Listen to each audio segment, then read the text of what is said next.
The Divine Path, The Fall of a Good Man. A documentary, Part I. The Creation of the Good Man.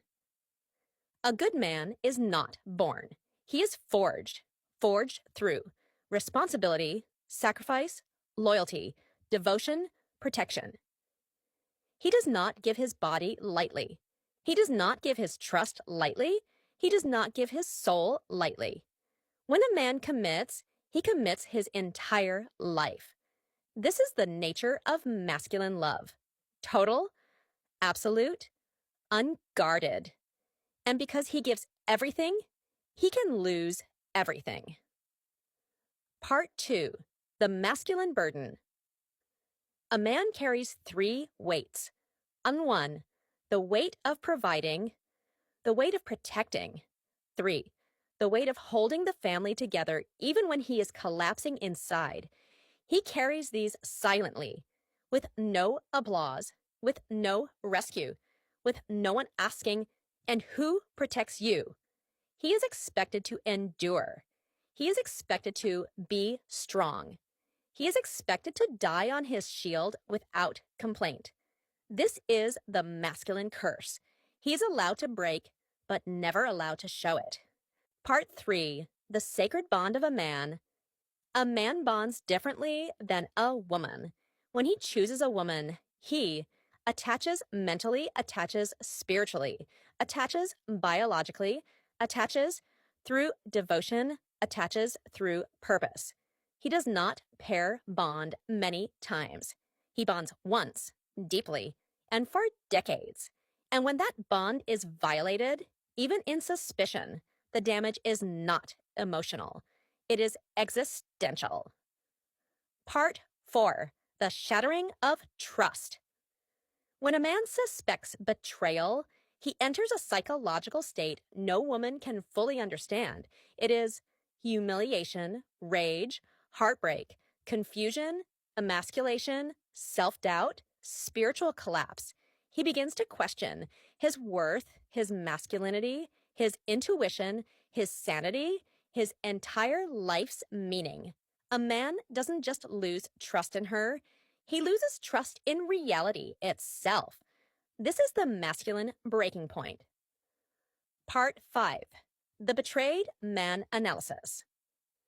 A woman may betray out of boredom, resentment, curiosity, validation seeking, or detachment. But a betrayed man goes through psychological fragmentation, emotional implosion, spiritual trauma, loss of identity, loss of direction, collapse of self-esteem, collapse of faith in women, collapse of the meaning he built his life around. He did everything he could. He sacrificed everything he had and still lost. This creates the lifelong wound psychologists call betrayal trauma response. The Divine Path calls it the wound that reaches bone. Part 6. Why he can't let it go. People ask the betrayed man, why can't you move on? Why do you keep thinking about it? Why can't you just forget? Because betrayal is not a moment. It is the death of a dream, the collapse of trust, the destruction of self-worth, the rewriting of his entire past, the shattering of his place in the world. A man cannot let go of betrayal because betrayal rewrites his soul. Part 7. The Spiritual Consequences. A man's loyalty is sacred. It is a covenant. When that covenant is violated, his sense of honor is damaged. His belief in goodness collapses. His masculinity fractures. His purpose dims. His spiritual fire begins to die. Infidelity, even the possibility of it, corrupts a man's spirit. Because betrayal cannot coexist with holiness. This is not a coincidence. This is the Divine Path saying, a man cannot heal in the place that broke him. Part 8. Why he stays a betrayed man often stays because he loves deeply. He fears breaking his family. He hopes for truth. He hopes for change.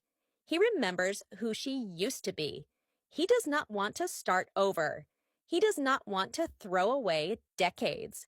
He is loyal by nature. He still sees the woman he once loved. He is afraid of losing the children.